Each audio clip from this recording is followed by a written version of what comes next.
신명기 30장 15절입니까? 우리 앞에 딱 두 길만 있다 그랬죠. 두 길. 이스라엘 백성들 앞에 하나님이 두 길을 두었다 그랬어요. 하나는 생명과 축복, 하나는 사망과 화. 세 길, 네 길이 아닙니다. 딱 두 길이 있어요. 그래서 우리는 둘 중에 하나를 늘 선택하며 우리가 이 여정을 가야 되는 겁니다. 여러분이 꼭 기억하셔야 될 것은 두 가지인데요. 첫째는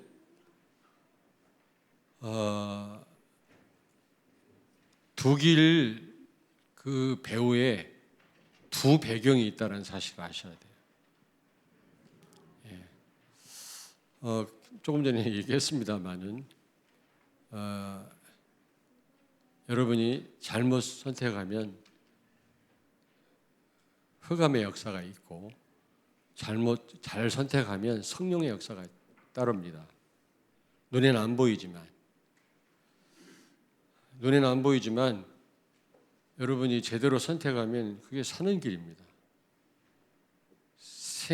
생명과 축복이라고 그랬거든요. 신명기 30장 15절 한번 찾아볼까요? 잠깐. 오늘은 최고로 빨리 끝내려고 했는데 이렇게 또 말을 하면 또 길어져 이게 또. 30장 15절 찾았습니까? 같이 읽겠습니다.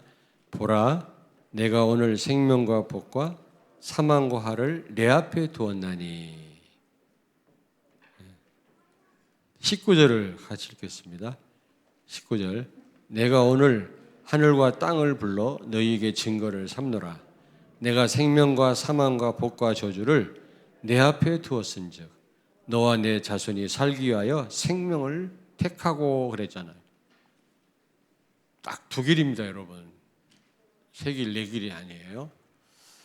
그래서 둘 중에 하나를 선택해야 됩니다. 근데 선택에 따라서 배경이 달라져요. 눈에는 안 보이지만.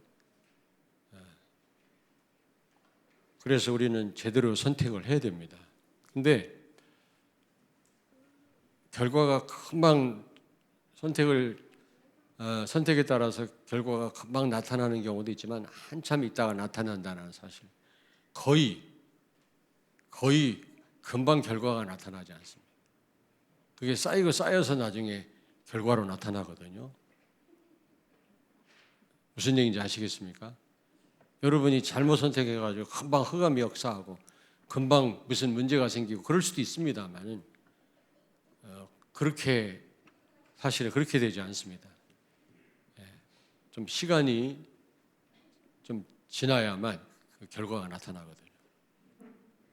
그래서 결과가 금방 나타나면 우리가 또 정신 차려가지고 제대로 선택을 할 텐데 결과가 금방 안 나타나니까 우리는 늘 이 흑암 배경을 선택할 수가 있거든요. 잘못된 선택을 할 수 있거든요.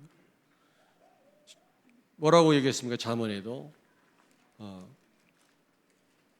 사는 길 같은데 필경 사망의 길이니라. 보기에는 마태복음 7장 13절입니까? 우리 앞에 딱 두 문만 있어요. 두 문. 12대문이 아니라고 그랬죠. 두 문이 있는데 좁은 문과 넓은 문. 사람들이 무슨 문으로 많이 간대요? 넓은 문으로. 왜요? 가기가 좋으니까. 많은 사람이 가니까. 또 그 길로 안 가면요. 또 왕따 당하니까. 사람들이 조롱하니까. 주로 넓은 길을 같이 가죠. 근데 그게 망하는 길이라는 겁니다. 또 가기가 쉬워요. 근데 좁은 문으로 가는 길은 협착하고 좁아요.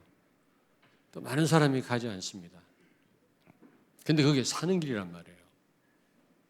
근데 그 결과가 금방 나타나지 않아요. 거의 다가 한참 있다 나타납니다. 그러므로 자칫 잘못하면 우리가 잘못 선택을 계속 할 수 있거든요.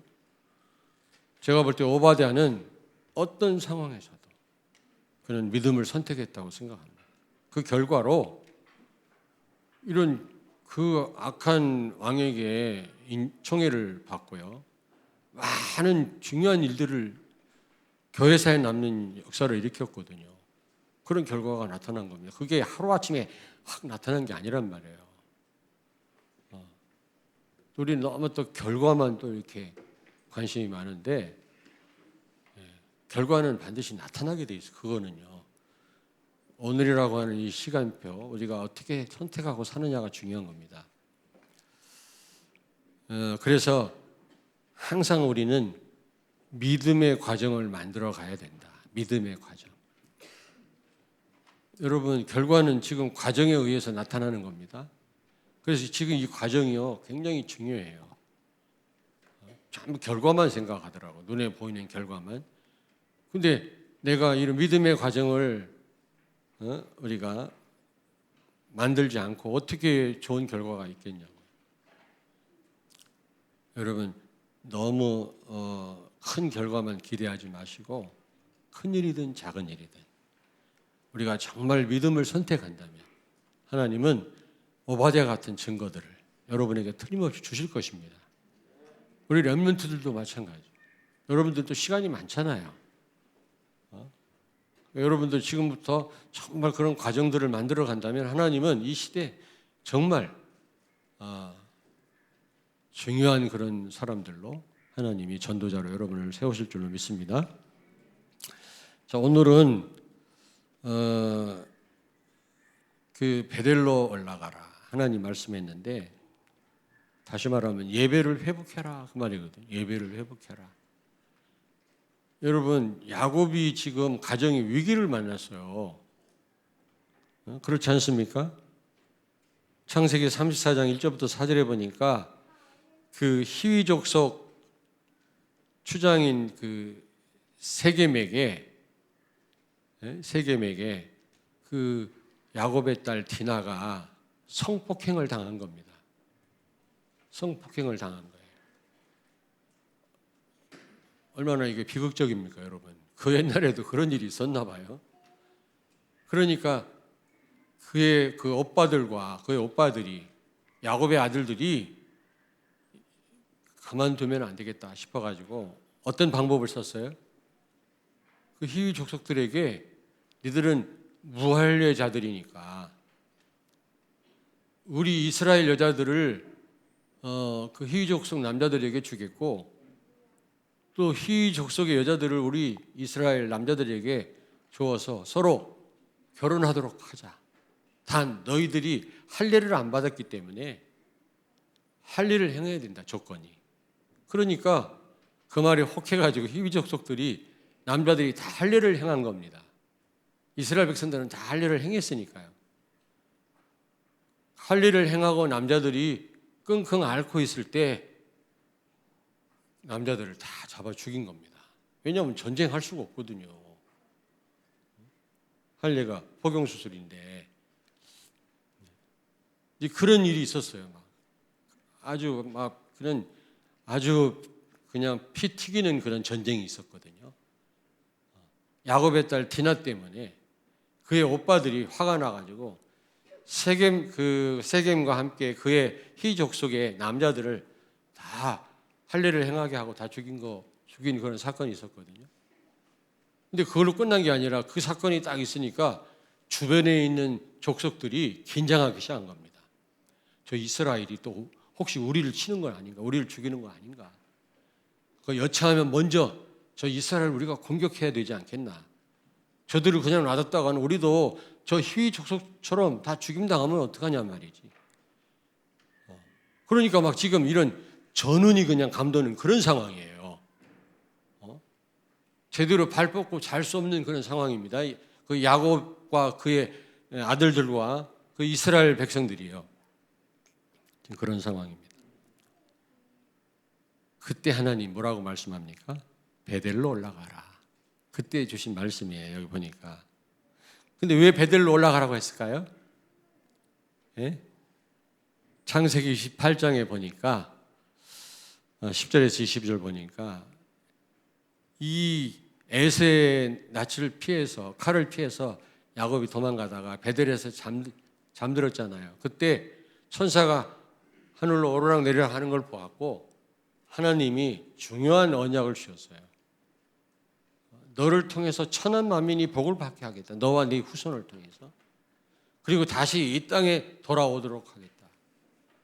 세계복음화의 언약을 주시고 내가 너와 영원히 함께 하겠다. 임마누엘, 이 축복을 약속하신 겁니다. 창세기 28장에 나오거든요. 다 아시죠? 베델. 그러니까 베델로 가란 말은 무슨 말이에요? 언약 붙잡아라. 세계복음화의 언약. 임마누엘 그 언약. 붙잡으란 말입니다. 여러분, 우리가 하나님 앞에 나아갈 때 언약 붙잡고 나가죠. 예수가 그리스도구나. 나를 통해서 세계 복음화 하신다고 하는 이 언약을 잡고 우리가 하나님 앞에 나아가야 되거든요. 많은 분들이 복음도 모르고 하나님 앞에 예배하거든요. 그건 정말로 좀 죄송합니다만 절간 다니는 거하고 똑같아요.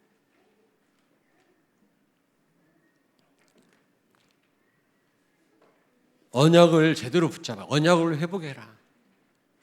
여러분 예배할 때마다 예수는 그리스도구나. 그리고 나를 통해서 하나님이 세계 복음화 하시겠어 나를 부르셨다. 이 천명에 대한 확신. 너로 인하여 모든 족속이 복을 받을 거다. 복의 근원이 되는 축복. 여러분에게 주셨어요? 안 주셨어요? 주셨어요? 안 주셨어요? 보기가 좋네. 마스크를 벗으니까 아주 속이 정말로요.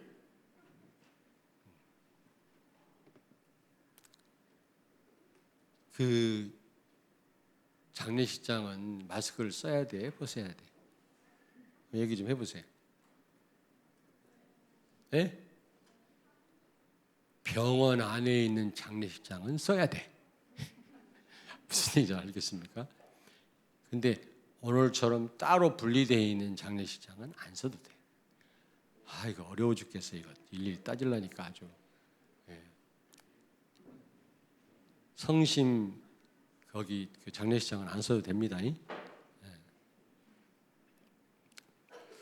자, 그리고 베델로 올라가란 말은 언약을 회복해라. 언약 제대로 붙잡아라 이 말이고 예배해라. 거기서 제단을 여기 쌓으라고 했거든요. 하나님이요. 제단을 쌓아라. 언약 잡고 예배해라. 그 말이거든요. 근데 그러면 구체적으로 어떻게 예배해라고 그랬습니까? 여기 보니까 22절에 보니까 우상을 버리고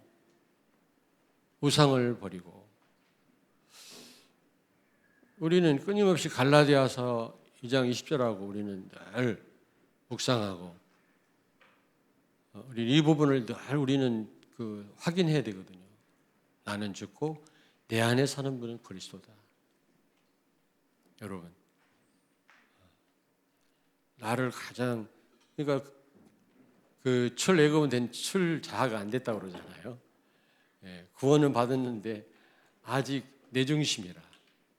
그러면 다 놓치게 돼 있어요. 나를 내세워 갖고는 되는 것이 없어요. 그리스도를 앞세울 때 되어질 줄로 믿습니다. 근데 가장 나를 잘 처리할 수 있는 가장 좋은 방법은 내가 십자가에 죽었음을 확인하는 거예요. 나는 죽었지. 죽은 자가 무슨 말이 많고 뭐 그렇게 기분이 나쁘냐. 너가 알아줘도 괜찮고 안 알아줘도 괜찮고 그렇지 않습니까?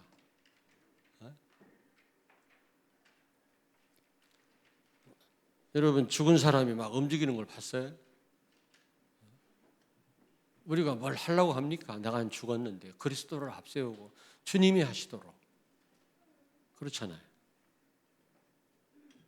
우상을 버리라는 말은 실제 우상을 버리라는 말도 되지만 오직 되란 말이에요. 오직 우리가 하루아침에 되는 건 아니겠습니다만 저는 예배 자리에 나올 때마다 늘 아쉬운 게 더 말씀에 집중하고 그리스도께 집중해야 되는데 예배 전에 내 삶을 돌이켜봅니다. 많은 부분에 내가 너무나 분주했구나. 집중을 못했구나. 이런 생각이 들어요. 그러면 또 하나님 앞에 오직 그리스도께만 집중하게 해주세요. 아니 20%만 80 이상 산다네. 20%. 80%는 80 이전에 다 죽어. 내가 딱 쳐다보니까 실감을 못해. 예, 이제 내 나이쯤 되면 조금 실감이 돼요. 얼마 안 남았잖아요. 우리가요. 금방이더라고. 그래서 얼마 남지 않은 시간을 엉뚱한데 우리가 시간을 낭비하고 말이지. 다른 데에 집중하고 분주하고 이래가지고 어떻게 내가 하나님 앞에 설 수 있겠냐. 이런 생각이. 아니 나이가 되니까 우리 김옥승 권사님은 더 그럴 거예요 아마. 예? 120살까지 사신다고? 그러면 저 같은 생각 안 하셔도 돼요. 옆에 있는 분을 이렇게 말씀하죠. 우상을 버리자. 최고 우상은 나요, 나. 내 중심. 내가 하나님인 것처럼 내 생각이 다 옳고 너는 틀렸고 선악을 판단하고 선악 판단은 하나님만 할 수 있는 고유 권한이에요. 나도 틀린 주제에 누구를 판단합니까? 안 그래요? 복음 말고는 절대 기준이 없습니다. 내 생각이 천만의 말씀. 저도 옛날에 장로님들하고 많이 다퉜어요. 당회할 때. 근데 지금은 그렇게 하지 않습니다. 왜냐하면 내 생각도 틀릴 수 있거든요. 복음만이 절대적인 기준이지. 누구는 그렇다더라. 어느 교회는 그렇다더라. 저 사람은 아니에요. 그건 절대적인 기준이 아니에요. 해도 되고 안 해도 되고. 그걸 그렇게 핏대로 올리면서 주장할 필요 없어요. 그게 무서운 우상이에요. 내가. 눈에 보이는 불상이 우상이 아니고 불쌍한 게 아니고 내가 내 중심, 내 고집, 내가 절대 기준인 것처럼 주장하는 거 그게 최고 무서운 우상이에요. 여러분이 내 중심으로 생각하고 내 기준대로 밀어붙이면 그 배후에 흑암 배경이 있다라는 사실을 기억하셔야 돼요. 자, 그리고 언약을 회복하라 그랬잖아요. 창세기 3장 15절, 이사야 7장 14절, 마태복음 16장 16절. 이 언약이면 끝인데 거기에 갈라디아서 2장 10절. 그리스도가 주인 돼야 돼요. 주인. 그리스도가 주인 돼야 됩니다. 근데 이런 영적 싸움은 하루아침에 되는 게 아니에요. 그냥 되는 게 아닙니다.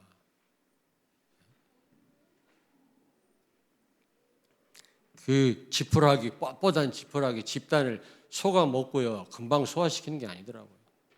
끊임없이 끌어내서 되새김질하고 그래서 자기 영향이 되는 거예요. 우리가 한 번 말씀 딱 듣고 그게 금방 내 것으로 됩니까? 끊임없이 묵상하셔야 돼요. 영적인 싸움을 싸우셔야 돼요. 사단은 묵상 못하게 합니다. 거기에 시간을 들이지 못하게 방해합니다. 이런 거 없이 그냥 쉽게 그냥 됩니까?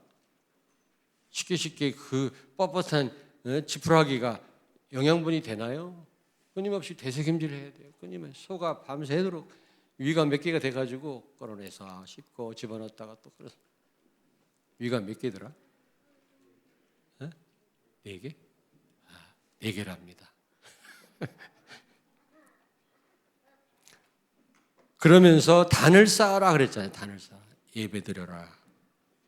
자, 빨리 마칠게요. 결과가 어떻습니까? 우리 결과 5절을 35장 창세기 5절을 같이 읽겠습니다. 5절. 그들이 떠났으나 하나님이 그 사면 고울들로 크게 두려워하게 하셨으므로 야곱의 아들들을 추격하는 자가 없었더라. 전운이 감들었어요.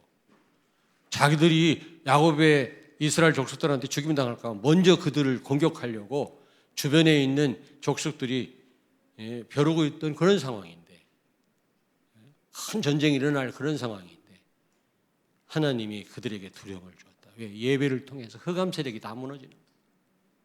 그리고 하나님이 그 뒤에 쭉 읽어보면 또 축복을 약속하십니다. 내가 너로 모든 족속으로 복을 받게 하겠다. 너와 함께 하겠다. 너를 버리지 않겠다. 그 읽어보시면 쭉 나옵니다. 예배라는 게 그거예요. 여러분이 예배 드릴 때마다 하나님은 이런 축복으로 우리와 함께 하시는 겁니다. 하나님은 또 다짐하시는 겁니다. 그래 말이야. 내가 또 축복하고 또 축복하마. 그리고 여러분 주변에 감도는 흑암의 세력 다 무너집니다. 여러분 가정과 관련된 곳에 성령이 역사하십니다. 이런 응답을 예배를 통해서 받기를 바랍니다.